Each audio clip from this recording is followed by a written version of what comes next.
الحمد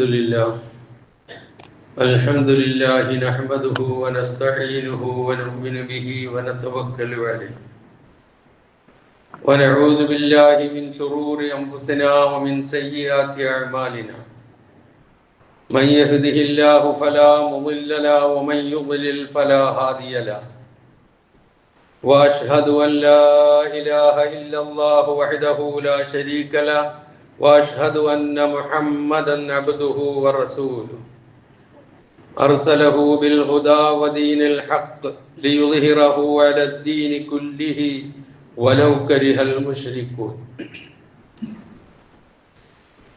اللهم صل على محمد وعلى آل محمد كما صليت على إبراهيم وعلى آل إبراهيم وبارك على محمد وعلى آل محمد كما باركت على إبراهيم وعلى آل إبراهيم إنك حميد مجيد أما بعد فإن خير الكلام كلام الله وخير الهدي هدي محمد صلى الله عليه وسلم وشر الأمور محدثاتها وكل محدثة بدعة وكل بدعة ضلالة وكل ضلالة في النار يا أيها الذين آمنوا اتقوا الله حق تقاته ولا تموتن إلا وأنتم مسلمون يا أيها الناس اتقوا ربكم الذي خلقكم من نفس واحدة وخلق منها زوجها وبث منهما رجالا كثيرا ونساء واتقوا الله الذي تساءلون به والأرحام إن الله كان عليكم رقيبا يا أيها الذين آمنوا اتقوا الله وقولوا قولا سديدا يصلح لكم أعمالكم ويغفر لكم ذنوبكم ومن يطع الله ورسوله فقد فاز فوزا عظيما أعوذ بالله من الشيطان الرجيم بسم الله الرحمن الرحيم إن تصبك حسنة تسؤهم وإن تصبك مصيبة يقولوا قد أخذنا أمرنا من قبل ويتولوا وهم فرحون قل لن يصيبنا إلا ما كتب الله لنا هو مولانا وعلى الله فليتوكل المؤمنون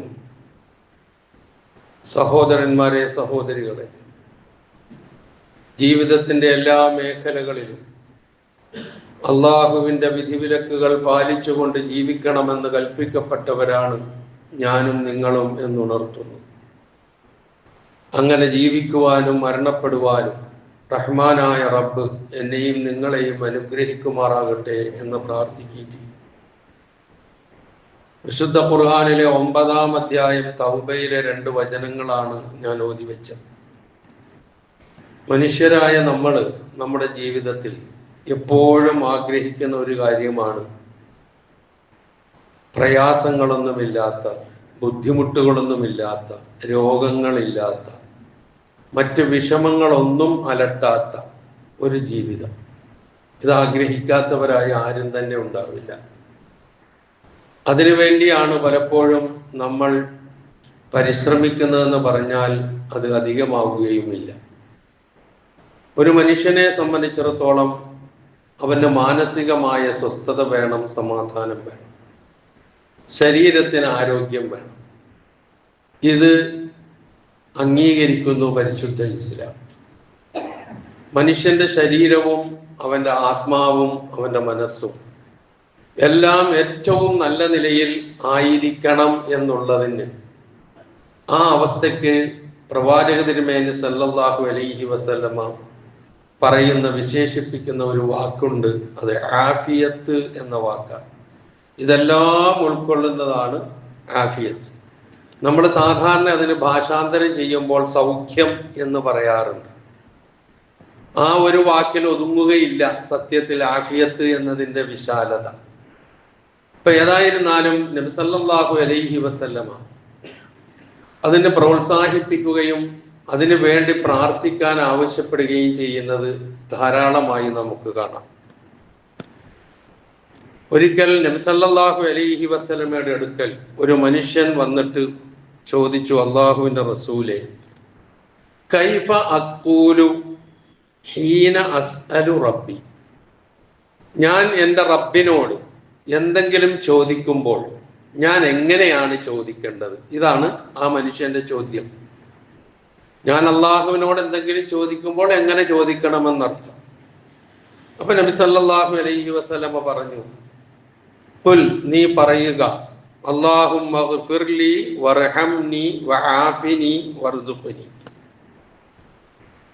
ഇതാണ് നബി സല്ലല്ലാഹു അലൈഹി വസല്ലമ നിർദ്ദേശിച്ചത്. നീ പറയുക, അല്ലാഹുമ്മ ഗ്ഫിർലി, അല്ലാഹുവേ എനിക്ക് നീ പൊറുത്തു തരണമേ, വർഹംനി, എന്നോട് നീ കരുണ കാണിക്കണമേ, വആഫിനി, എനിക്ക് നീ സൗഖ്യം നൽകണമേ, വർസുഖ്നി, എനിക്ക് നീ ഉപജീവനം നൽകുകയും ചെയ്യണമേ.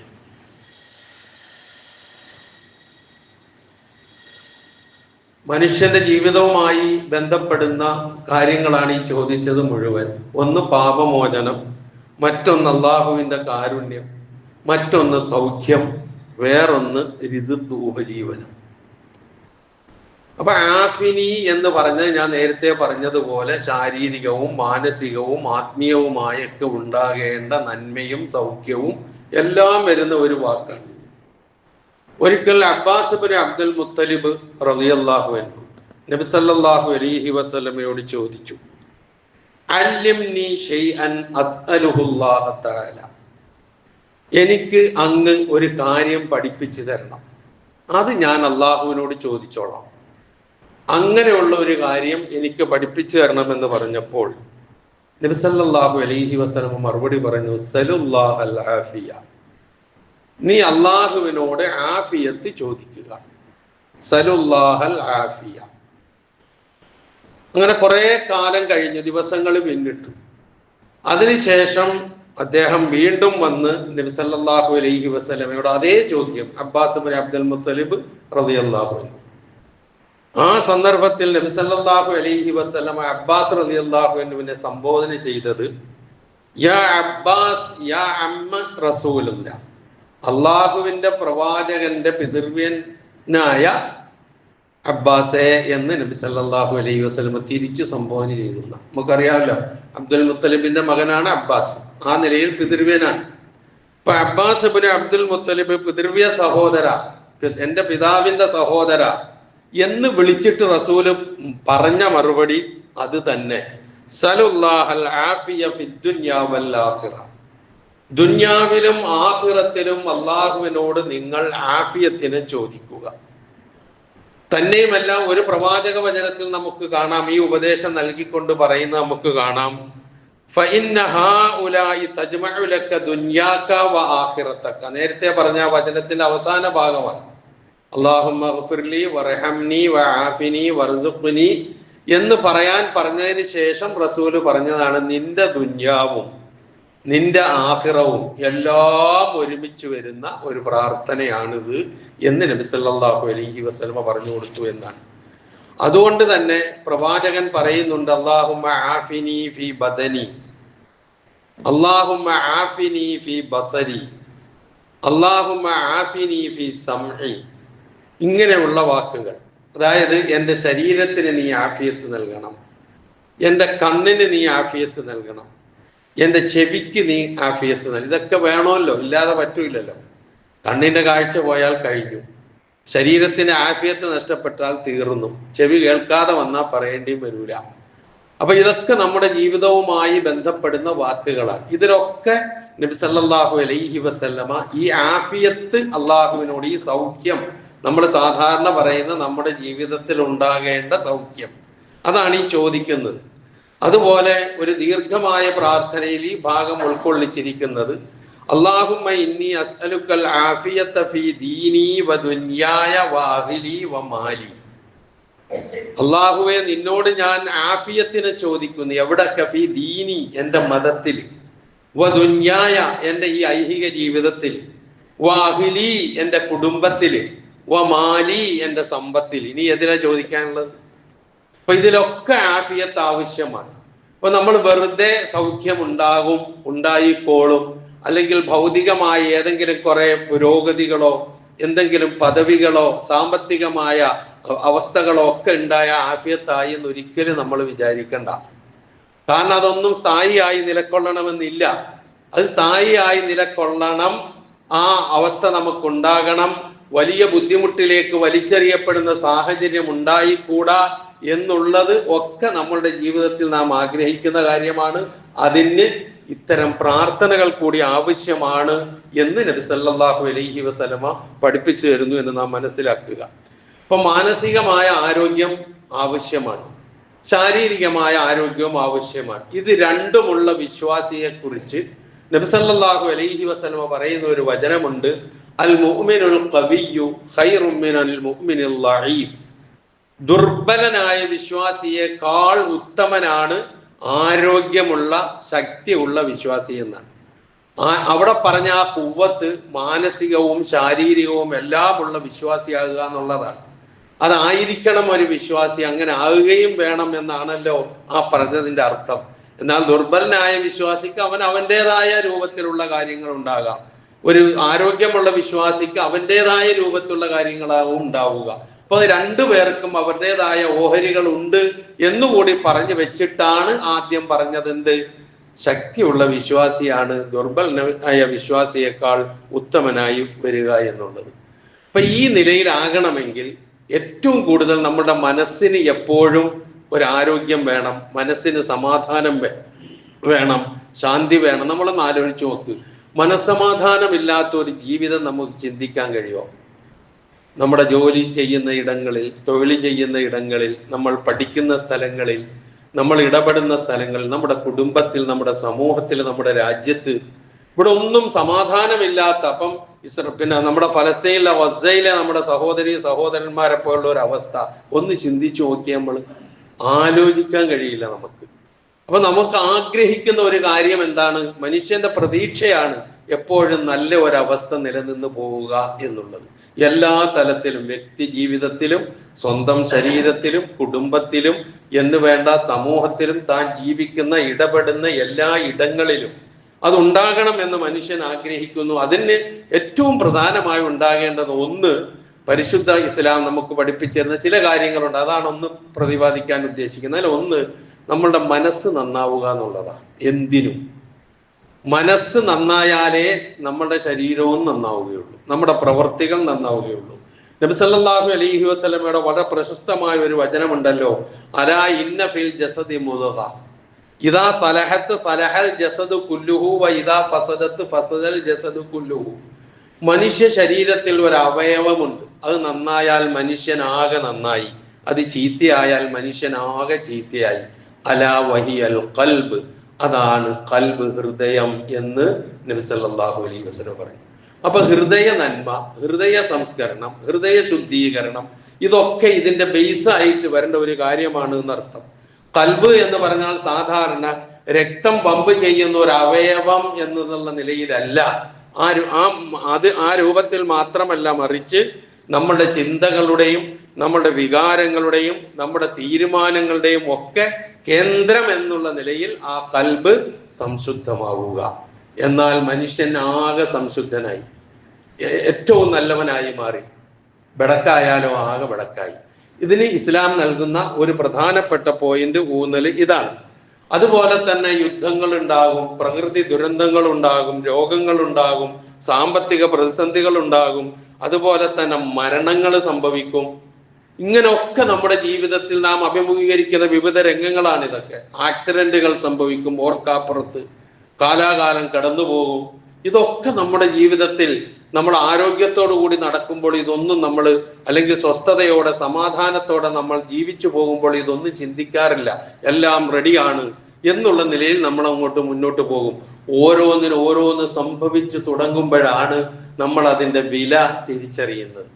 ആരോഗ്യം ക്ഷയിച്ച് രോഗഗ്രസ്തനായി മാറുമ്പോഴാണ് ആരോഗ്യത്തിന്റെ വില അറിയുക. മനസ്സിന് നല്ല സന്തോഷവും സമാധാനവും സംതൃപ്തിയും ഒക്കെയായി ഇങ്ങനെ ജീവിക്കുമ്പോൾ മനസ്സമാധാനം തകരുന്ന എന്തെങ്കിലും ഒന്നുണ്ടാകുമ്പോഴാണ് മനസ്സമാധാനത്തിന്റെ വില, മാനസിക ആരോഗ്യത്തിന്റെ അവസ്ഥ നമ്മൾ ചിന്തിക്കുക.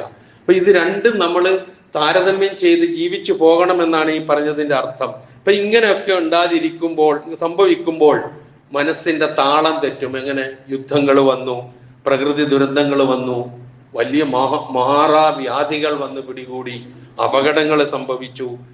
പിന്നെ ഒപ്പം ജീവിച്ച, ഒരേപോലെ ചേർത്ത് പിടിച്ച് ജീവിച്ചിരുന്നവർ മക്കളോ മാതാപിതാക്കളോ അല്ലെങ്കിൽ സഹോദരങ്ങളോ ഇണകളോ ഒക്കെയാകാം പെട്ടെന്ന് അങ്ങോട്ട് മരണപ്പെട്ടു പോകുന്നു. താളം തെറ്റിപ്പോകുന്ന സന്ദർഭങ്ങളാണ്, പിടിച്ചു നിൽക്കാൻ കഴിയാത്ത രംഗങ്ങളാണ് അപ്പോഴൊക്കെ ഒരു മനുഷ്യനെ സംബന്ധിച്ചിടത്തോളം ഉണ്ടാവുക. ഇവിടെ ഒരു വിശ്വാസി ശ്രദ്ധിക്കേണ്ട കാര്യങ്ങളുണ്ട്. ആ വിശ്വാസി ശ്രദ്ധിക്കേണ്ട കാര്യം എന്ന് വെച്ചാൽ എന്താകട്ടെ തന്റെ ജീവിതത്തിൽ സംഭവിക്കുന്നത് അത് അള്ളാഹു നിശ്ചയിച്ചതായിരിക്കും എന്ന ഒരു ഉറച്ച തീരുമാനം. ഞാൻ ഓതി വെച്ച വചനത്തിന്റെ സന്ദേശം അതായത് സൂറത്തു തൗബയില് പ്രവാചകന്റെ പ്രതിയോഗികളായ കപടവിശ്വാസികളും അതുപോലെ തന്നെ ജൂതന്മാരും ഒക്കെ ആയിട്ടുള്ള ആൾക്കാര് അവര് നബി സല്ലല്ലാഹു അലൈഹി വസല്ലമയ്ക്ക് ഒരു നല്ല അവസ്ഥ വന്നാൽ, ഇൻ തുസിബക ഹസനത്തുൻ തസൂഹും, ഒരു നല്ല അവസ്ഥ നിനക്ക് സംജാതമായാൽ വന്നുപെട്ടാൽ തസൂഹും, അത് അവരെ ദുഃഖിപ്പിക്കും. നബി സല്ലല്ലാഹു അലൈഹി വസല്ലമയ്ക്കും അനുയായികൾക്കും അഥവാ വിശ്വാസി സമൂഹത്തിന് ഒരു നല്ല അവസ്ഥ വരുന്നത് ഇന്നും പലരെയും ദുഃഖിപ്പിക്കുകയും വേദനിപ്പിക്കുകയും ചെയ്യുന്നുണ്ടല്ലോ. ഞാൻ വിശദീകരിക്കേണ്ട ആവശ്യമില്ല, അനുഭവിക്കുകയാണ് നമ്മൾ. വിശ്വാസി സമൂഹത്തിന് ഒരു നല്ല അവസ്ഥ ഉണ്ടാകരുത് ഒരു കാരണവശാലും. അവൻ സാമ്പത്തികമായി ഉയർന്നുകൂടാ, അവൻ വിദ്യാഭ്യാസപരമായി പുരോഗതി പ്രാപിച്ചുകൂടാ, അവൻ സാമൂഹികമായി ഉയർന്നുകൂടാ, അവൻ രാഷ്ട്രീയമായി പുരോഗതി പ്രാപിച്ചുകൂടാ. ഇതിന്റെ ഇങ്ങനൊക്കെ ആഗ്രഹിക്കുന്നവർ ഇന്നുമുണ്ട്. ഇൻ തുസിബക ഹസനത്തുൻ തസുഹും, അതേസമയം വയിൻ തുസിബക മുസീബത്തുൻ, എന്തെങ്കിലും ഒരു ആപത്ത് നിനക്ക് ബാധിച്ചാലോ യഖൂലു, അവർ പറയുമായിരുന്നു, ഖദ് അഖദ്നാ അംറനാ മിൻ ഖബൽ, ആ ആപത്തിൽ നിന്ന് രക്ഷപ്പെടാനുള്ള എല്ലാ അവസരങ്ങളും ഞങ്ങൾ മുമ്പ് തന്നെ കാത്തു സൂക്ഷിച്ചു വെച്ചിട്ടുണ്ടായിരുന്നു, അതുകൊണ്ട് ഞങ്ങൾക്കൊന്നും സംഭവിച്ചില്ല. നിങ്ങൾ അനുഭവിച്ചോ ഈ മനോഭാവം? ഖുർആൻ ഇന്നലെ ഇപ്പൊ ഇറങ്ങിയതാണെന്ന് തോന്നുന്നു ഇത് വായിച്ച് ഇതിന്റെ അർത്ഥം ഓർക്കുമ്പോൾ, ഇതിന്റെ വിശദീകരണങ്ങൾ വായിക്കുമ്പോൾ. ഇപ്പൊ അവതരിച്ചതാണ് ഈ ഖുർആൻ, ഈ വചനം എന്ന് തോന്നിപ്പോകുന്നു. അതാണല്ലോ ഖുർആന്റെ അമാനുഷികത, അതാണല്ലോ ഖുർആന്റെ ആ വലിപ്പം, അതിന്റെ ഏറ്റവും വലിയ സവിശേഷത. എന്നിട്ട് പറയാണ് വയത്തവല്ലം വഹും ഫരിഹൂൻ, അവരെന്ത് ചെയ്യും? ആഹ്ലാദ ചിത്തരായി തിരിച്ചു പോകും. മുഹമ്മദിനും അനുയായികൾക്കും പറ്റി, കിട്ടേണ്ടത് കിട്ടി എന്നുള്ള സന്തോഷത്തോടുകൂടി തിരിച്ചു പോകും. എന്തെങ്കിലും ഉണ്ടെങ്കിൽ ആ ഉള്ളതിൽ പോലും മണ്ണ് വാരിയിടാൻ ശ്രമിക്കുന്ന ഒരു സമൂഹത്തിന്റെ ഇടയിൽ ജീവിക്കുമ്പോൾ വിശുദ്ധ ഖുർആന്റെ ഇത്തരം അധ്യാപനങ്ങളെ കുറിച്ച് ഒരു ഓർമ്മയെങ്കിലും പ്രിയമുള്ളവരെ എനിക്ക് നിങ്ങൾക്ക് ഉണ്ടാകേണ്ടതുണ്ട് എന്ന് സാന്ദർഭികമായി ഈ വചനം സൂറത്ത് തൗബയിലെ 50-51 വചനങ്ങളാണ്. എന്നിട്ട് അത് അവസാനിപ്പിക്കുന്നത് എന്ത് പറഞ്ഞുകൊണ്ടാ? കുൽ, പറയുക പ്രവാചകരെ, നന്മ ബാധിക്കുമ്പോൾ അസ്വസ്ഥത പ്രകടിപ്പിക്കുന്ന, പ്രയാസമുണ്ടാകുമ്പോൾ നിങ്ങൾ അനുഭവിച്ചോ, ഞങ്ങൾ സുരക്ഷിതരാണ് എന്നുള്ള നിലയിൽ വിലയിരുത്തുന്ന ആൾക്കാരോട് പറ, ലൻ യുസീബനാ ഇല്ലാ മാ കതബല്ലാഹു ലനാ, ഞങ്ങളുടെ രക്ഷിതാവ് അല്ലാഹു ഞങ്ങൾക്ക് നിശ്ചയിക്കുകയും തീരുമാനിക്കുകയും ചെയ്തത് ഏതോ അതല്ലാതെ ഞങ്ങളെ ബാധിക്കുകയില്ല എന്ന് പറഞ്ഞു കൊടുക്ക് പ്രവാചകരെ. എന്താ കാരണം? ഹുവ മൗലാന, അവനാണ് ഞങ്ങളുടെ യജമാനൻ, അള്ളാഹുവാണ് ഞങ്ങളുടെ യജമാനൻ. അവൻ എന്ത് തീരുമാനിച്ചുവോ നിശ്ചയിച്ചുവോ അതാണ് എന്റെ ജീവിതത്തിൽ സംഭവിക്കുക. സംഭവിച്ചുകൊണ്ടിരിക്കുന്നത്, സംഭവിച്ചു കഴിഞ്ഞത്, ഇനി സംഭവിക്കാൻ ഇരിക്കുന്നതും അള്ളാഹുവിന്റെ നിശ്ചയമായിരിക്കും എന്ന് ഉറച്ച് വിശ്വസിക്കുക. അതൊരു വിശ്വാസിയുടെ ബാധ്യതയാണ്. എന്നിട്ട് പറഞ്ഞു വഅലല്ലാഹ് ഫൽയതവക്കലിൽ മുഅ്മിനൂൻ, വിശ്വാസികൾ അള്ളാഹുവിൽ മാത്രം തവക്കുൽ ചെയ്യട്ടെ, ഭരമേൽപ്പിക്കട്ടെ എന്ന് പറഞ്ഞാണ് ആ വചനം അവസാനിക്കുന്നത്. അവിടെ വിശ്വാസിക്കുണ്ടാകേണ്ട ഒരു നിശ്ചയദാർഢ്യത അതാണ്. എന്ത്? എന്റെ ജീവിതത്തിൽ ഞാനിങ്ങനെ സുഖമായി സന്തോഷത്തോടെ ഒരല്ലലുമില്ലാതെ പ്രയാസവുമില്ലാതെ ഞാനിങ്ങനെ ജീവിച്ചു പോവുക. ആ സന്ദർഭത്തിലായിരിക്കും എനിക്ക് സാമ്പത്തികമായി എന്റെ കച്ചവടത്തിൽ ഒരു ഇടിവ് സംഭവിക്കുക, അല്ലെങ്കിൽ എന്റെ ശരീരത്തിന് എന്തെങ്കിലും രോഗം ബാധിക്കുക, ഒരു അപകടം സംഭവിക്കുക. അപ്പൊ അത്രയും കാലം ഞാൻ എങ്ങനെ പോയോ അത് അള്ളാഹു നിശ്ചയിച്ചതാണ്. ഇപ്പൊ ഇതും അള്ളാഹു നിശ്ചയിച്ചതാണ്. ഈ ഒരു വിശ്വാസത്തിലേക്ക് വന്നു കഴിഞ്ഞാൽ നമ്മളുടെ മനസ്സ് താളം തെറ്റൂല. എന്ന് പറഞ്ഞ് നമ്മൾ ബേജാറാവൂല, മറിച്ച് നമ്മളെ നിയന്ത്രിച്ച് നിർത്തും. അതാണ് ആ പറഞ്ഞത്. അതാണ് എല്ലാ നമസ്കാരങ്ങൾക്ക് ശേഷവും നമ്മൾ പറയാറുള്ള അല്ലാഹുമ്മ ലാ മാനിഅ ലിമാ അഅ്തൈത വലാ മുഅ്തിയ ലിമാ മനഅത. അല്ലാഹുവേ, നീ നൽകുന്നത് തടയാൻ ആരുമില്ല, നീ തടഞ്ഞത് നൽകാനും ആരുമില്ല. ഈ ഒരു ബോധം എന്ത് ജീവിതത്തിൽ സംഭവിച്ചാലും നമുക്ക് അതിജയിക്കാൻ കഴിയും എന്ന് നാം തിരിച്ചറിയുക.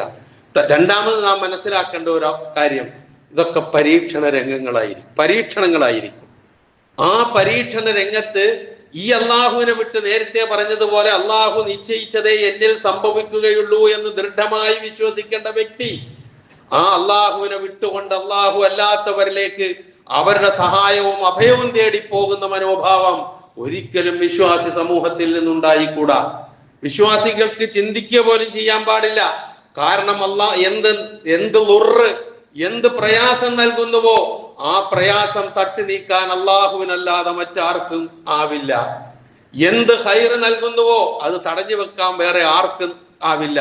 ഖുർആൻ അർത്ഥശങ്കക്കിടമില്ലാത്ത വിധം സൂറത്ത് സുമറിലെ 38-ാമത്തെ വചനത്തിലൂടെ ഖുൽ അഫറഅയ്തും മാ തദ്ഊന മിൻ ദൂനില്ലാഹ്, അള്ളാഹുവിന് പുറമെ നിങ്ങൾ വിളിച്ചു പ്രാർത്ഥിക്കുന്ന പലരുമുണ്ടല്ലോ, അവയെ കുറിച്ച് എന്താ നിങ്ങളുടെ അഭിപ്രായം? ഇൻ അറാദനി അല്ലാഹു ബിദുർരിൻ, എന്തെങ്കിലും ഒരു ദുർറ്, എന്തെങ്കിലും ഒരു തിന്മ, എന്തെങ്കിലും ഒരു ഉപദ്രവം എനിക്ക് ബാധിക്കണമെന്ന് അള്ളാഹു ഉദ്ദേശിച്ചാൽ ഹൽ ഹുന്ന കാശിഫാതു ദുർരി, ആ ദുർറ് തട്ടി മാറ്റാൻ അവറ്റകൾക്കാവുമോ? ഔ അറാദനി ബിറഹ്മ, അല്ലെങ്കിൽ അള്ളാഹു എനിക്കൊരു കരുണ, ഒരു റഹ്മത്തുണ്ടാകണമെന്ന് ഉദ്ദേശിച്ചാൽ ഹൽ ഹുന്ന മുംസികാതു റഹ്മത്തി, ആ റഹ്മത്ത് തടഞ്ഞു വെക്കാൻ അവറ്റകൾക്കാവുമോ? പറയുക പ്രവാചകരെ, ഖുൽ ഹസ്ബി അല്ലാഹ് വനിഅമൽ വകീൽ, എനിക്ക് അല്ലാഹു മതി, അവനാണ് ഭരമേൽപ്പിക്കാൻ ഏറ്റവും നല്ലവൻ. ഈ ഒരു മാനസികാവസ്ഥയിലേക്ക് വിശ്വാസി എത്തണം. ജീവിതത്തിൽ ഇങ്ങനെ ഉണ്ടാകുന്ന എന്തെങ്കിലും സംഭവിക്കുമ്പോൾ അവൻ ഒരിക്കലും താളം തെറ്റുന്നവനായി മാറാൻ പാടില്ല. മറ്റുള്ളവരിലേക്ക് അഭയം തേടി പോകുന്നവനായിക്കൂടാ. അവൻ നിൽക്കേണ്ടടുത്ത് അവൻ നിൽക്കണം. അതുപോലെ ഇത്തരം അസഹനീയമായ സാഹചര്യങ്ങളിൽ ഒരു വിശ്വാസിയെ പിടിച്ചു നിൽക്കാൻ ശക്തി നൽകുന്ന ഒരു വാക്യമുണ്ട് പരിശുദ്ധ ഖുർആനിൽ. നമുക്കൊക്കെ പരിചിതമാണ്, പക്ഷെ അതിന്റെ ആഴം നമ്മളാരും മനസ്സിലാക്കുന്നില്ല എന്ന് മാത്രമേ ഉള്ളൂ. ഏതാണത്? ഇന്നാ ലില്ലാഹി വ ഇന്നാ ഇലൈഹി റാജിഊൻ. ഇത് നമ്മൾ ആരെങ്കിലും മരണപ്പെട്ടു എന്ന് കേട്ടാൽ പണ്ടൊക്കെ, ഇപ്പോഴില്ല കേട്ടോ, പണ്ടൊക്കെ, ഇപ്പൊ അതും മാറിപ്പോയി. പണ്ടൊക്കെ നമ്മൾ അലസമായിട്ടെങ്കിലും ഇന്നാ ലില്ലാഹി വ ഇന്നാ ഇലൈഹി റാജിഊൻ പറയുമായിരുന്നു. അതിനുവേണ്ടി മാറ്റിവെച്ചു. നമ്മളത് മരിക്കുമ്പോൾ മരണവാർത്ത കേൾക്കുമ്പോൾ പറയാൻ വേണ്ടി മാത്രം. അതാണ് നമുക്ക് പറ്റിയ ഏറ്റവും വലിയൊരു തകരാറ്. ഇത് ഏത് സന്നിഗ്ധ ഘട്ടത്തിലും ഒരു വിശ്വാസിയെ പിടിച്ചു നിർത്താനുള്ള ശക്തിയാണ് ഈ വാക്ക്. ഇപ്പൊ അതുമില്ല. ഇപ്പൊ ആരെങ്കിലും മരിച്ചെന്ന് കേട്ടാൽ നമ്മൾ സോഷ്യൽ മീഡിയ ഉണ്ട്, വാട്സപ്പ് ഉണ്ട്, അതിലൂടെ നമ്മൾ ആരെങ്കിലും പ്രിന്റ് ചെയ്ത് വെച്ച ഇന്നാ ലില്ലാഹി വ ഇന്നാ ഇലൈഹി റാജിഊൻ ഉണ്ടാവും, അതൊന്ന് കുത്തി കൊടുക്കും, അതിങ്ങനെ പോകും. എന്ത്? അതേസമയം കേൾക്കുമ്പോ നമ്മൾ മനസ്സുകൊണ്ടെന്ന് പറ, വായ കൊണ്ടെന്ന് പറ, അത് നമ്മുടെ ബാധ്യതയാണത്. അതിൽ മാത്രം ഒതുക്കാനുള്ളതുമല്ല, മറിച്ച് അത് വലിയൊരു പ്രഖ്യാപനമാണ്. എന്താ പ്രഖ്യാപനം? ഞങ്ങൾ അള്ളാഹുവിന്റെ അധീനത്തിലാണ്, ഞങ്ങൾ തിരിച്ചു ചെല്ലേണ്ടത് അങ്ങോട്ടാണ്. വല്ലാത്ത ഒരു പ്രഖ്യാപനമാണ് അതുകൊണ്ട് നടത്തുന്നത്. അതാണ് നമ്മൾ അതിന്റെ ഗൗരവം മനസ്സിലാക്കേണ്ടത്. ഞാൻ, എന്റെ ശരീരം, എന്റെ ജീവൻ, എന്റെ സമ്പത്ത്, എന്റെ കുടുംബം, എന്റെ മക്കൾ, എന്റെ പദവി, എന്റെ സ്ഥാനമാനങ്ങൾ എല്ലാം അള്ളാഹുവിൻ്റെതാണ്. അവനാണ് എനിക്കിത് നൽകിയത്. ഇതൊന്നും ഞാൻ ആവശ്യപ്പെട്ടിട്ട് നൽകിയതല്ല. എന്നെ ഈ ഭൂമുഖത്ത് ജനിപ്പിച്ച് വളർത്തിയത് ഞാൻ ആവശ്യപ്പെട്ടിട്ടല്ല. ഈ വേണ്ട സാഹചര്യങ്ങൾ മുഴുവൻ ഒരുക്കി തന്നത് ഞാൻ ആവശ്യപ്പെട്ടിട്ടല്ല. അവൻ എനിക്ക് നൽകിയതാ. എന്റെ ജീവൻ അവൻ നൽകിയതാ. എന്റെ കണ്ണിന്റെ കാഴ്ച അവൻ നൽകിയതാ. എന്റെ ചെവിയുടെ കേൾവി ശക്തി അവൻ നൽകിയതാ. എന്റെ ശരീരത്തിന് ആരോഗ്യം അവൻ നൽകിയതാ. എനിക്ക് ചിന്തിക്കാനും ആലോചിക്കാനും തീരുമാനമെടുക്കാനുമുള്ള സാഹചര്യം സൃഷ്ടിച്ചു തന്നത് ആ അള്ളാഹുവാണ്. ആ നിലയിൽ ഞങ്ങൾ അള്ളാഹുവിനുള്ളവരാണ്, അള്ളാഹുവിന്റെ അധീനതയിലുള്ളവനാണ് എന്നുള്ള പ്രഖ്യാപനം വരുമ്പോൾ മറ്റൊന്നിനും ഒരു സ്ഥാനവും അവിടെ ഉണ്ടാവില്ല. അതേത് സന്ദർഭത്തിലും വഇന്നാ ഇലൈഹി റാജിഊൻ. അതുകൊണ്ട് അവസാനിപ്പിച്ചില്ല, മടങ്ങിയെത്തേണ്ടത് അള്ളാഹുവിലേക്ക് തന്നെയാണ്, വേറെ എവിടത്തേക്കുമല്ല. ഈ ലോകം ഈ നശ്വരമാണ്. എനിക്ക് എന്ത് തന്നതും അള്ളാഹു തിരിച്ചെടുക്കും. ജീവൻ തന്നത് അള്ളാഹുവാണ്, റൂഹ് നൽകിയത് അള്ളാഹുവാണ്, അതവൻ തിരിച്ചെടുക്കും. ആരോഗ്യം നൽകിയത് അള്ളാഹുവാണ്, അതവൻ തിരിച്ചെടുക്കും. മഹാനായ പ്രവാചക തിരുമേനി സല്ലല്ലാഹു അലൈഹി വസല്ലമയുടെ മകളായ സൈനബ റളിയല്ലാഹു തആല അൻഹ തന്റെ ഒരു കുഞ്ഞ് കയ്യിൽ ഇങ്ങനെ എടുത്തു വെച്ചുകൊണ്ട് ഇരിക്കുകയാണ്. എങ്ങനെ? സക്രത്തുൽ മൗത്തിന്റെ അവസ്ഥ. കൊച്ചു കുഞ്ഞ്, ആരുടെ ഹൃദയമാണ് താളം തെറ്റാതിരിക്കുക? ആ കുഞ്ഞ് സക്രത്തുൽ മൗത്തിന്റെ അവസ്ഥയിലാണ്, മരണവെപ്രാളത്തിലാണ്. പ്രവാചകന്റെ അടുക്കലേക്ക് ഒരാളിനെ പറഞ്ഞയച്ചു, എന്റെ മകൻ മരണത്തോട് മല്ലടിക്കുന്നു, ഉപ്പ ഒന്ന് വരാൻ പറ. നബി സല്ലല്ലാഹു അലൈഹി വസല്ലമ ചെന്ന് പറഞ്ഞ ആളിനോട് പറഞ്ഞു, ഇസ്ബിരി വഹ്തസിബി, അവനോട് ക്ഷമിക്കാനും പ്രതിഫലം കാംക്ഷിക്കാനും പറ. കാരണം ഇന്നലില്ലാഹി മാ അഖദ വലഹു മാ അഅത, അള്ളാഹു തന്നത് തിരിച്ചെടുക്കാൻ അവകാശം അള്ളാഹുവിനുണ്ടെന്ന് മോളോട് പറഞ്ഞേക്ക്. അദ്ദേഹം തിരിച്ചു വന്ന മറുപടി പറഞ്ഞു. വീണ്ടും ആളിനെ പറഞ്ഞയച്ചു. കുട്ടിയുടെ അവസ്ഥ കണ്ടിട്ട് സൈനബ റളിയല്ലാഹു തആല അൻഹയ്ക്ക് സഹിക്കണില്ല. നമുക്ക് സഹിക്കൂലല്ലോ, നമ്മുടെ ഒരു കൈക്കുഞ്ഞ്, നമ്മുടെ ഒരു കുഞ്ഞ് നമ്മുടെ കൈകളിൽ ഇരുന്ന് ഇങ്ങനെ മരണവുമായി മല്ലടിക്കുന്ന ഒരു രംഗം കണ്ടാൽ ആർക്കാ പ്രിയമുള്ളവരെ സഹിക്കുക?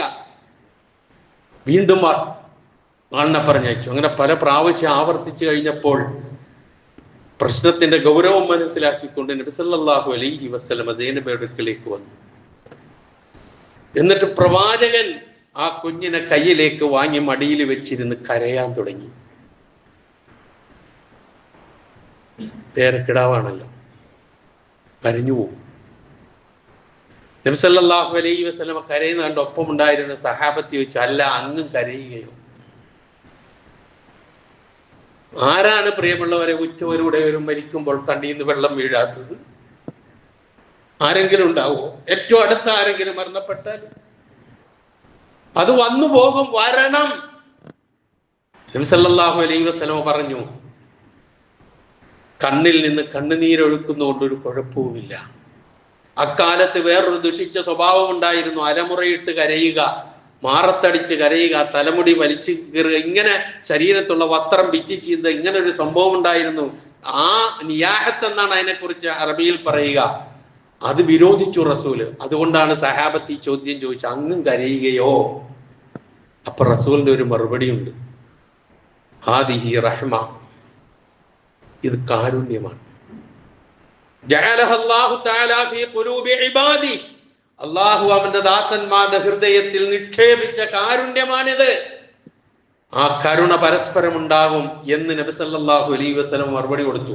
അവിടെ പറഞ്ഞ ഒരു വാക്യതാണ്, അല്ല തന്നു അള്ളാഹു തിരിച്ചെടുക്കുന്നു എന്ന് മകളെ ആശ്വസിപ്പിച്ച വാക്ക്. ആര്? കാരുണ്യത്തിന്റെ പ്രവാചകൻ മുഹമ്മദ് മുസ്തഫ റസൂൽ കരീം സല്ലല്ലാഹു അലൈഹി വസല്ലം. ഇന്നാ ലില്ലാഹി വ ഇന്നാ ഇലൈഹി റാജിഊൻ എന്നുള്ളത് നമ്മൾക്ക് ഇങ്ങനെയുള്ള അസഹനീയമായ ഏതെങ്കിലും സാഹചര്യം ജീവിതത്തിൽ ഉണ്ടാകുമ്പോൾ, ഉണ്ടായി എന്ന് കേൾക്കുമ്പോൾ, അനുഭവിച്ചറിയുമ്പോൾ, കാണുമ്പോൾ, അറിയാതെ നമ്മുടെ മനസ്സിൽ നിന്ന് വന്നു കഴിഞ്ഞാൽ നമുക്ക് പിന്നെ ഒരു താളവും നമുക്ക് തെറ്റൂല. അതിന്റെ പേരിൽ നമ്മൾ ഖിന്നരായി മാറൂല. അതാണ് ഇന്നാ ലില്ലാഹി വ ഇന്നാ ഇലൈഹി റാജിഊൻ എന്നതിന്റെ ആശയം. അത്ര വലുതാണ്. ആ ആശയം ഉൾക്കൊള്ളാനാണ് നാം ശ്രമിക്കേണ്ടത്. നമ്മൾ ആകെ മനസ്സിലാക്കിയിരിക്കുന്നത് മരണവാർത്ത കേൾക്കുമ്പോൾ പറയാനുള്ളതാണ് ഇന്നാ ലില്ലാഹി വ ഇന്നാ ഇലൈഹി റാജിഊൻ. അതൊന്ന് അവസാനിപ്പിക്കണം, അത് പറയണം ആ സന്ദർഭത്തിൽ. ഇതെപ്പോഴാ പറഞ്ഞെന്ന് നോക്ക്. സൂറത്തുൽ ബഖറയിൽ നമുക്കറിയാല്ല, പരീക്ഷണങ്ങളുടെ നീണ്ട പട്ടിക അല്ലാഹു പറഞ്ഞു. وَلَنَبْلُوَنَّكُمْ بِشَيْءٍ مِّنَ الْخَوْفِ وَالْجُوعِ وَنَقْصٍ مِّنَ الْأَمْوَالِ وَالْأَنفُسِ وَالثَّمَرَاتِ وَبَشِّرِ الصَّابِرِينَ الَّذِينَ إِذَا أَصَابَتْهُمْ مُصِيبَةٌ إِنَّا لِلَّهِ وَإِنَّا إِلَيْهِ رَاجِعُونَ أُولَٰئِكَ عَلَيْهِمْ صَلَوَاتٌ مِّن رَّبِّهِمْ وَرَحْمَةٌ وَأُولَٰئِكَ هُمُ الْمُهْتَدُونَ. ഇതാണ് ആ വചനങ്ങൾ. അതിനപ്പുറം ഇപ്പുറവും പറഞ്ഞും കൂടി നമ്മൾ മനസ്സിലാക്കണം. എന്താണത്? നിങ്ങളെ പല രൂപത്തിലും പരീക്ഷിക്കും. ഭയം, വിശപ്പ്, ധനത്തിലുള്ള കമ്മി, അതുപോലെ തന്നെ ജീവൻ പിന്നെ പിടിച്ചുകൊണ്ടു പോവുക, മരണം വർദ്ധിപ്പിക്കുക, ഇങ്ങനെയുള്ള കാര്യങ്ങൾ. അതുപോലെ തന്നെ വിഭവങ്ങളിലുള്ള കമ്മി, ഇതൊക്കെ വരുത്തിക്കൊണ്ട് പരീക്ഷിക്കും. ഭക്ഷണം നൽകാതെ പരീക്ഷിക്കും, മരണം ഉണ്ടായി പരീക്ഷിക്കും, അതുപോലെ തന്നെ സമ്പത്തിൽ പരീക്ഷണം ഉണ്ടാകും, ഇതൊക്കെ ഉണ്ടാകും. എന്നിട്ട് പറഞ്ഞാണ് വബശ്ശിരി സാബിരീൻ, ക്ഷമിക്കുന്നവർക്ക് സന്തോഷവാർത്ത അറിയിക്കുക. എന്നിട്ടാ പറഞ്ഞത് ആരാണ് ഈ സാബിരീങ്ങൾ? അല്ലദീന ഇദാ അസാബത്തുഹും മുസീബ, ഇങ്ങനെയുള്ള എന്തെങ്കിലും ഒരു പ്രയാസം, ഒരു വിപത്ത്, ഒരു മുസീബത്ത് അവരെ ബാധിച്ചാൽ ഖാലു, അവർ പറയും ഇന്നാ ലില്ലാഹി വ ഇന്നാ ഇലൈഹി റാജിഊൻ എന്ന് പറഞ്ഞാലുള്ള ഗുണം എന്താണ്? ഉലൈക അലൈഹിം സലവാത്തും മിർ റബ്ബിഹിം വറഹ്മ, അവരുടെ രക്ഷിതാവിങ്കൽ നിന്നുള്ള കാരുണ്യവും അനുഗ്രഹവും അവർക്കുണ്ടാവും എന്നാ പറഞ്ഞത്. ഇത് പറഞ്ഞാല് ഇപ്പൊ നമ്മളെ പിടിച്ചു നിർത്താൻ, നമുക്ക് അസഹനീയമായ സാഹചര്യങ്ങൾ സംജാതമാകുമ്പോൾ മനസ്സിന് പ്രയാസമുണ്ടാക്കുന്ന, ദുഃഖമുണ്ടാക്കുന്ന ഇങ്ങനെയുള്ള സന്ദർഭങ്ങൾ, ഇപ്പം ഈ പറഞ്ഞതൊക്കെ നമ്മുടെ ജീവിതത്തിൽ അനുഭവിക്കുന്ന അല്ലേ? ധനനഷ്ടം, വിഭവനഷ്ടം, പിന്നെ അതുപോലെ തന്നെ ജീവനഷ്ടം, ഇതൊക്കെ സംഭവിക്കുന്നതാണ്. ഇങ്ങനെയുള്ള വേളകളിലൊക്കെ ഏത് നയം സ്വീകരിക്കണം എന്നാണ് ഖുർആൻ ഈ വചനത്തിലൂടെ പഠിപ്പിച്ചത്. അപ്പൊ നമ്മളെ പിടിച്ചു നിർത്താനുള്ള ഒരു വചനമാണെന്ന് നാം ഓർക്കുക.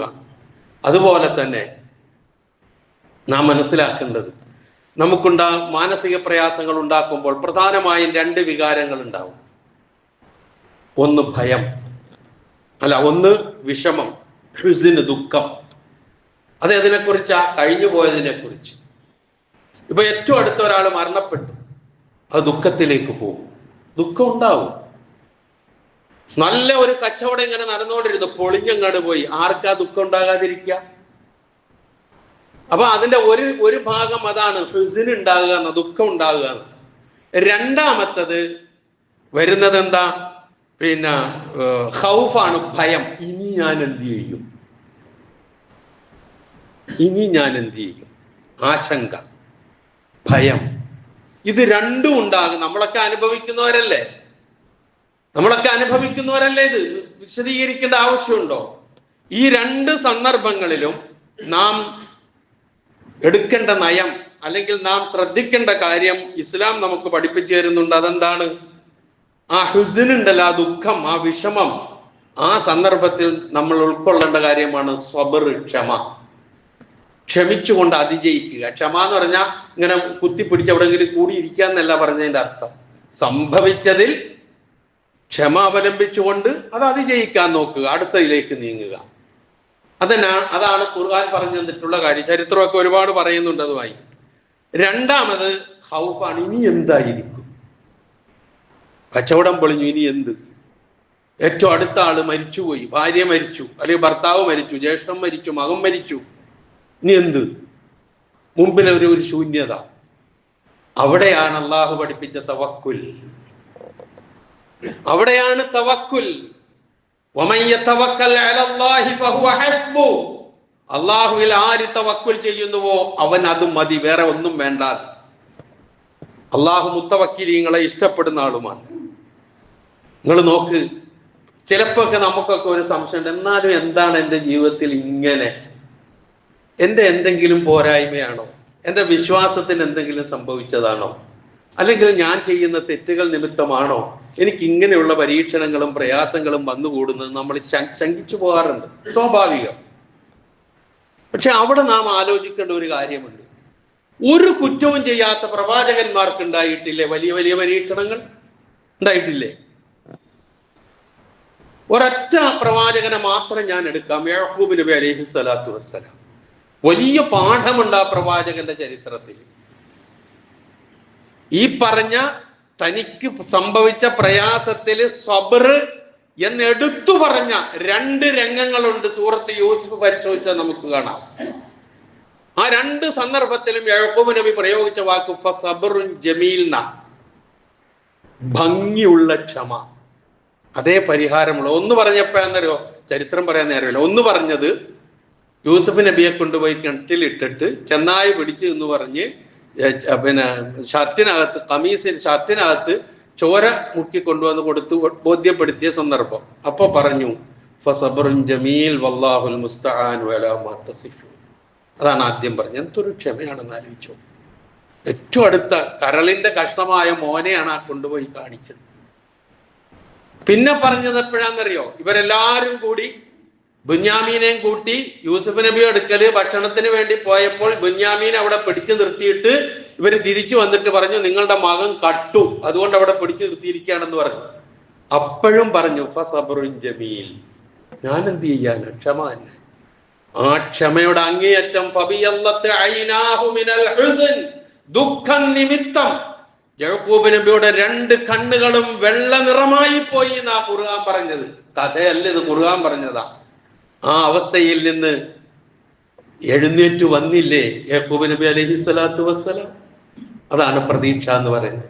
ഇങ്ങനെ എത്രയോ സംഭവങ്ങൾ, ഇതൊക്കെ നമുക്ക് ചിന്തയും മാതൃകയും ആകേണ്ടതുണ്ട്. ഒരിക്കലും നമ്മുടെ ജീവിതത്തിൽ എന്തെങ്കിലും സംഭവിക്കുന്നതുകൊണ്ട്, നമ്മുടെ സൗഖ്യം നഷ്ടപ്പെട്ടു പോകുന്നത് കൊണ്ട് ഒരിക്കലും നമ്മൾ ദുഃഖിതരായി താളം തെറ്റിപ്പോകുന്ന ഒരവസ്ഥയിലേക്ക് നമ്മൾ എത്തരുത്.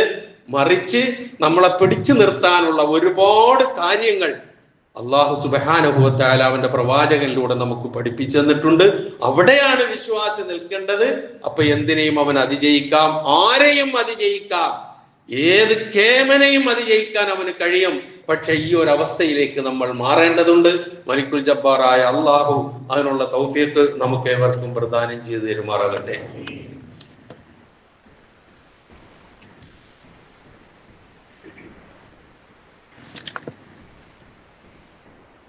അൽഹംദുലില്ലാഹ് വല്ലദീ ഹദാനാ ലിഹാദാ വമാ കുന്നാ ലിനഹ്തദിയ ലൗലാ അൻ ഹദാനല്ലാഹ് വസ്സലാത്തു വസ്സലാമു അലാ അഷ്റഫിൽ അംബിയാഇ വൽ മുർസലീൻ വഅലാ ആലിഹി വസ്ഹബിഹി വമൻ തബിഅഹും ബിഇഹ്സാനിൻ ഇലാ യൗമിദ്ദീൻ. അമ്മാ ബഅദ്, ഇത്തഖുല്ലാഹ ഇബാദല്ലാഹ്. ഒരിക്കൽ കൂടി അള്ളാഹുവിന്റെ ആജ്ഞാനുവർത്തികളായി ജീവിക്കുവാൻ ഞാൻ ഉണർത്തുന്നു. ഒരൊറ്റ വാചകം മാത്രം. നമ്മുടെ സംസ്ഥാനം ഒരു UP-യോ ഒരു ബീഹാറോ അല്ലെങ്കിൽ അതുപോലുള്ള ഏതെങ്കിലും സംസ്ഥാനങ്ങളാകുന്നത് ഒരിക്കലും നമ്മളാരും ആഗ്രഹിക്കുന്നില്ല, ആഗ്രഹിച്ചുകൂടാത്തതാണ്. പക്ഷെ പലതും സംഭവിക്കുന്നത് നമ്മളെ വല്ലാതെ ബേജാറാക്കുന്നു, നമ്മളെ ബുദ്ധിമുട്ടുണ്ടാക്കുന്നു, നമ്മളെ ഏറെ ചിന്തിപ്പിക്കേണ്ട അവസ്ഥയിലേക്ക് പോകുന്നു. നമ്മൾ ഇപ്പൊ സാധാരണയായി നമ്മളുടെ കേന്ദ്രം ഭരിച്ചുകൊണ്ടിരിക്കുന്നവരുടെ പല നിയമങ്ങളും അവരുടെ ആരും ഇവിടെ ഇല്ലാതെ, നിയമസഭയിലോ അല്ലെങ്കിൽ മറ്റെവിടെയോ ഇല്ലാതെ വളരെ ഭംഗിയായി നടത്തിക്കൊണ്ടിരിക്കുന്ന ഒരു സംസ്ഥാനമായി നമ്മുടെ കേരളം മാറിക്കഴിഞ്ഞിട്ടുണ്ട്. ആരും എന്നോട് ദേഷ്യം വിചാരിച്ചിട്ട് കാര്യമില്ല, ഇതൊരു നഗ്ന സത്യം. ഇപ്പൊ ഏറ്റവും അവസാനം പലതും കണ്ടു. ഇപ്പൊ ഏറ്റവും അവസാനം കഴിഞ്ഞ ഈ ദിവസങ്ങളായി നടന്നുകൊണ്ടിരിക്കുന്നത് വിദ്യാഭ്യാസ രംഗവുമായി ബന്ധപ്പെട്ടതാണ്. നമ്മൾ വളരെ സന്തോഷിച്ചു. 2002 സെപ്റ്റംബർ 7-നാണ് ദേശീയ വിദ്യാഭ്യാസ നയം വരുന്നത്. ദേശീയ വിദ്യാഭ്യാസ നയം എന്ന് പറഞ്ഞാൽ ഇന്ത്യയുടെ മതേതര പാരമ്പര്യത്തെയോ അതുപോലുള്ള കാര്യങ്ങളെയോ ഉൾക്കൊണ്ടുകൊണ്ടുള്ളതല്ലാത്തത് കൊണ്ട് എല്ലാവരും അന്നേ അതിനെ എതിർത്തിട്ടുള്ള കാര്യമാണ്. എതിർപ്പ് ഫലം ചെയ്തില്ല. കാരണം ഭരിക്കാനുള്ള ഭൂരിപക്ഷം ഉള്ളത് കൊണ്ട് അതിങ്ങനെ നടന്നുകൊണ്ടേയിരുന്നു. പക്ഷെ അത് കേരളത്തിൽ നടപ്പിൽ വരുത്തണമെന്ന് ആവശ്യപ്പെട്ടപ്പോൾ കേരളം ഭരിച്ചുകൊണ്ടിരിക്കുന്നവർ ഇത് കാവ്യവൽക്കരണത്തിന്റെ വിദ്യാഭ്യാസമാണ്, അതുകൊണ്ട് ഞങ്ങൾ അത് ഏറ്റെടുക്കൂല എന്ന് പറഞ്ഞ് നമ്മളൊക്കെ സന്തോഷിച്ചു. ഇപ്പൊ ഇതാ ഇന്നലെ ഒപ്പുവെച്ച് കഴിഞ്ഞു നമ്മുടെ സംസ്ഥാനം.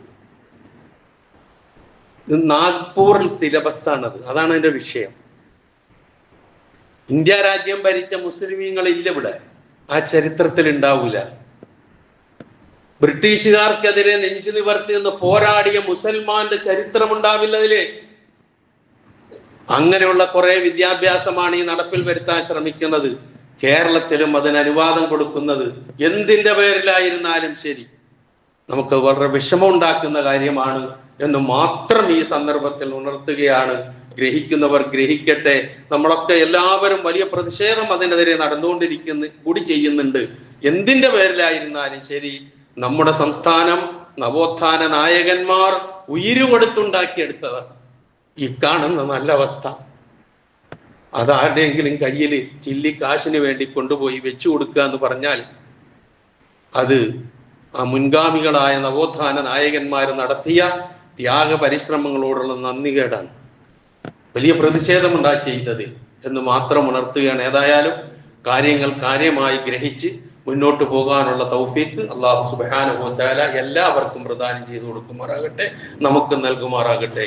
അറിഞ്ഞോ അറിയാതെയോ നമ്മിൽ നിന്ന് വന്നുപോയ എല്ലാ തെറ്റുകുറ്റങ്ങളും അല്ലാഹു നമുക്ക് പുറത്തു മാപ്പാക്കി തരുമാറാകട്ടെ. നമ്മിൽ നിന്ന് മരണപ്പെട്ടു പോയവരുടെ പാപങ്ങൾ അല്ലാഹു പുറത്തു കൊടുക്കുമാറാകട്ടെ. അവരെയും നമ്മളെയും അല്ലാഹു ജന്നാത്തുൽ ഫിർദൗസിൽ ഒരുമിച്ച് കൂട്ടുമാറാകട്ടെ. രോഗങ്ങൾ കൊണ്ട് വിഷമിക്കുന്ന പലർക്കു വേണ്ടിയും പ്രാർത്ഥിക്കാൻ ആവശ്യപ്പെട്ടിട്ടുണ്ട്. അല്ലാഹു സുബ്ഹാനഹു വ തആല അവരുടെ എല്ലാ രോഗങ്ങളെ ശിഫയാക്കി കൊടുക്കുമാറാകട്ടെ.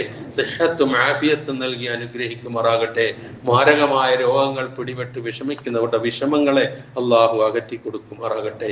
എല്ലാവിധത്തിലുള്ള അനുഗ്രഹങ്ങളും നമുക്കും നമ്മുടെ കുടുംബങ്ങൾക്കും നമ്മുടെ നാടിനും അല്ലാഹു സുബ്ഹാനഹു വ തആല പ്രദാനം ചെയ്തു തരുമാറാകട്ടെ.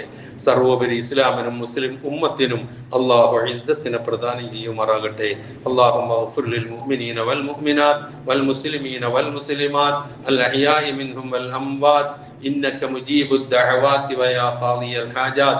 اللهم أعز الإسلام والمسلمين وأذل الشرك والمشركين. اللهم أجرنا من النار، اللهم أجرنا من النار، اللهم أجرنا من النار. ربنا اغفر لنا ولإخواننا الذين سبقونا بالإيمان ولا تجعل في قلوبنا غلا للذين آمنوا ربنا إنك رؤوف رحيم.